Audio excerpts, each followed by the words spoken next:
Bonjour, bonjour et bienvenue pour partager une petite visite de Nîmes décryptée.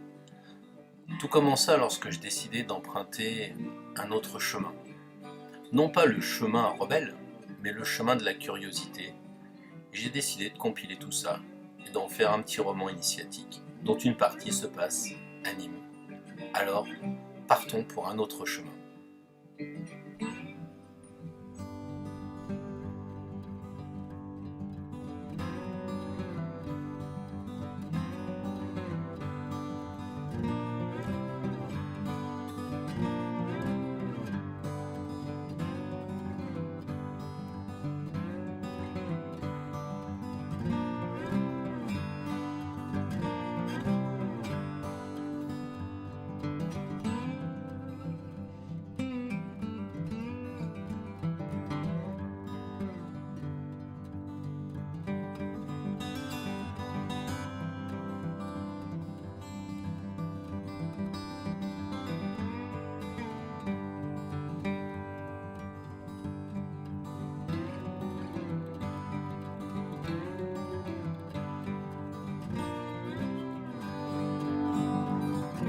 Après cette salamandre, signe de feu, voilà le soleil.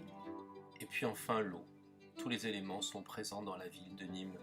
Une Nîmes au symbolisme incroyablement riche, peu connue peut-être. On se demande pourquoi il y a une tête qui crache de l'eau. On se demande pourquoi ce rayon de soleil nous conduit devant ces pierres tombales. C'est un peu particulier, les pierres tombales qui bordent une rue. Alors approchons-nous, essayons de décrypter. Et là, qu'est-ce que nous voyons? Un signe de l'infini coupé, comme s'il fallait mourir pour renaître. Mourir et renaître. Pour mourir, pour renaître. Et pour devenir quoi? Pour devenir tout simplement Ecce Homo, l'homme nouveau. Et c'est peut-être ça, le symbolisme. C'est peut-être ça qui est crypté dans la pierre. Poursuivons. Vous allez penser que je vous révèle tous les secrets, qu'il n'y a plus besoin de lire le livre, peut-être même pas de venir à cet atelier. Mais non, je peux pas tout vous dire. Même moi, je sais pas tout. Il y a tellement de symboles, et derrière des symboles, tellement de choses différentes à voir, à entendre, à écouter. Tout dépend de nos oreilles et de nos yeux. Suivante. Voilà. Comment voulez-vous décrypter tout ça?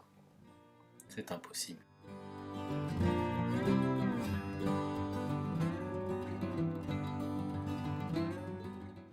Se lancer, moi je dirais s'élever, s'élever, toujours s'élever, et peut-être aussi avancer toujours plus vite peut-être, mais en s'élevant et en regardant l'inspiration pour savoir si les choses ne sont pas plus différentes à voir d'en haut, différentes à voir si on passe vite, en accéléré, et parfois il est tout à fait pertinent de faire une pause.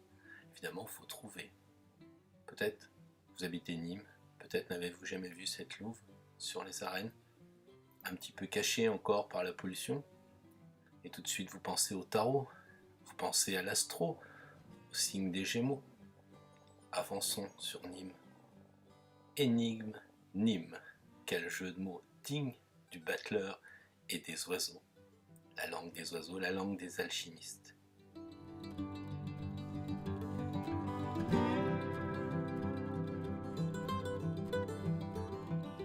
Quoi de plus normal, après avoir vu le signe des Gémeaux, d'arriver à Daudet pour découvrir, pour déchiffrer ce zodiaque. Un zodiaque, je dirais, pédagogique, parce qu'il n'est pas du tout circulaire, et il y a bien quelque chose. Ah, les oiseaux. La langue des oiseaux. Regardez comme on est connecté avec la nature. Ils arrivent. Ils arrivent et nous arrivons à Saint-Paul. Saint-Paul avec, comme toutes les églises, un tympan, signe qu'il faut entendre, entendre et voir. Voir Jésus avec 4 personnages, 4 saints. Ça vous rappelle quelque chose? Allons, rappelez-vous.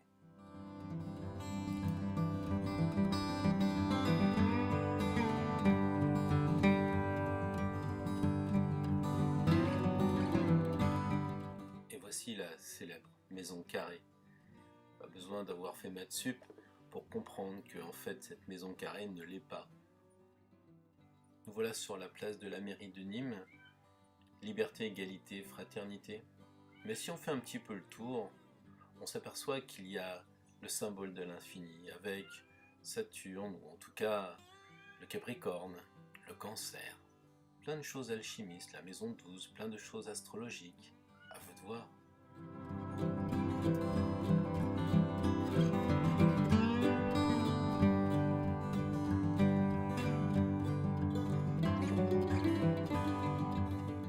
Alors, crocodile, licorne, plein de choses ont peuplé notre petit voyage sur Nîmes, même des présences invisibles qu'on ne voit pas forcément. Mais il faut s'attarder un peu. Vous voyez la princesse? Regardez, elle est magnifique. Vous voyez pas le drap non plus alchimique? Ah, ça sera pour une autre fois. Peut-être quand vous passerez place de l'Étoile, mais pas celle de Paris.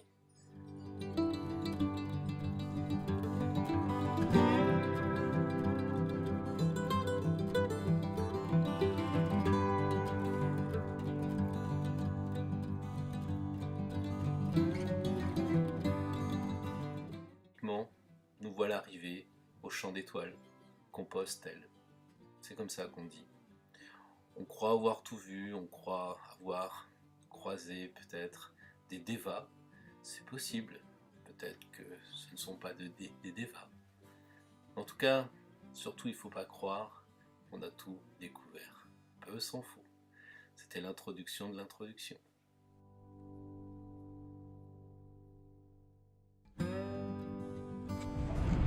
Alors voilà, nous arrivons un petit peu à la fin de cette visite pas banale d'un Nîmes vu autrement, décrypté. Vu autrement, c'est ce que nous dirait le pendu, vous savez, il est simplement mis à l'envers pour voir les choses autrement. Et c'est souvent cela qu'il faut faire, regarder les choses autrement, avec un autre regard. Alors, je vous souhaite bon vent, comme on dit, et puis surtout, n'oubliez pas, prenez votre chemin. Et s'il faut, n'hésitez pas à nous renseigner, à venir sur le site spiral.fr, spyrale.fr. Bon voyage sur votre chemin, sur le ruban infini de la Lemniscate.